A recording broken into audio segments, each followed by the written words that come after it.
All right, and welcome back, everyone. Today we're going to be talking about the causes of the Great Depression. And we want to start out by reminding you, just like many of the wars we've talked about, that the Great Depression has what we call multiple causation. There's underlying and immediate causes. What does it mean when we say underlying causes, Mr. Owen? Underlying causes as opposed to immediate causes are something that builds up over time, and it takes a period of time to have that take effect. Yeah, and then the immediate cause is that point of no return. So let's get into it. The Great Depression. So the first cause we're going to look at is the stock market crash. Boom! Now, when the stock market crashed, it undermined the country's ability to hold out against other economic problems. What happened was most of the stock prices dropped, triggering a mass selling of these stocks. Selling price was so far less than the purchasing price, most stocks were worthless. And to pay off loans, people rushed to the banks to withdraw their savings. And the biggest day that we see that drop in value, right, is a day known as Black Tuesday, October 29th, 1929. And something you said there about trying to pay off loans goes into something known as buying on margin. See, what people had been doing, investors, had been borrowing money in order to buy stock. And as we know, the stock market's kind of like legalized gambling. It goes up, it goes down, you're never sure what it's going to do. So as long as stocks are going up, you're okay. You can pay off those loans. But if stock starts going down, you're in trouble because you still are on the hook for those original investments. And a lot of people will lose everything.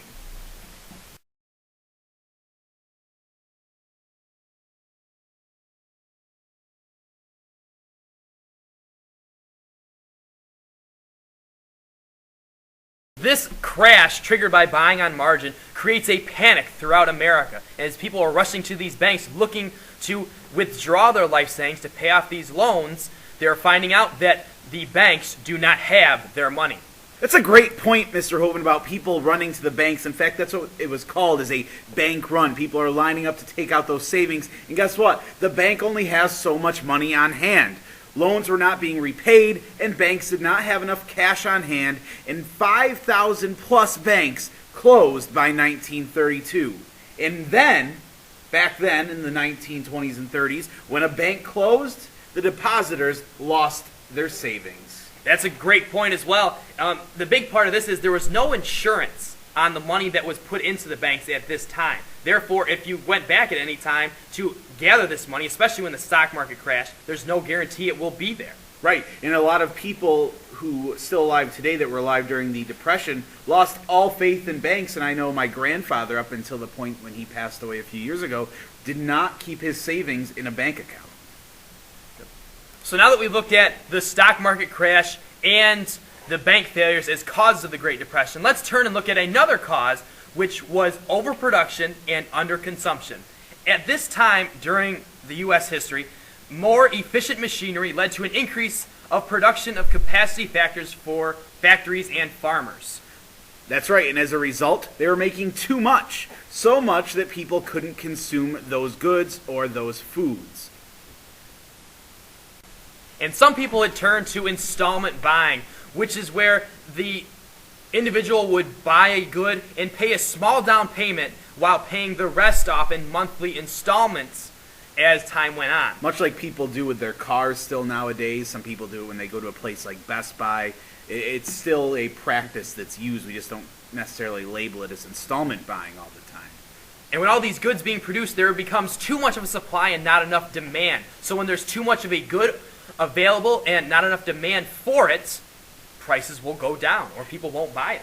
That's right. And because that people were finding themselves more and more in debt because of this installment buying, and a lot of people had lost their savings, less people are willing to take on new debt. So that's another reason that we see underconsumption and we see overproduction.